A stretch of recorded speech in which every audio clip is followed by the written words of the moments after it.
Hi guys! May bago na naman tayong partner na makakasama natin hopefully for another 8 years. Kasi yung isang LG washing machine namin is medyo nagdalo ko na yung spinner or yung dryer niya. So eto, meron tayong bagong partner. So this is investment po ang washing machine kasi makakasave tayo ng maraming oras and we can use that time to be more productive sa mga ibang gawain, and you can use that time to earn din. Ang kulit nitong pusa, oh. Sige dyan.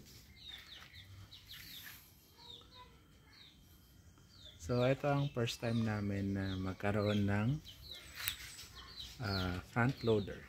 So hopefully maganda experience. And hanggang dito na lang. Thank you for watching. Please subscribe.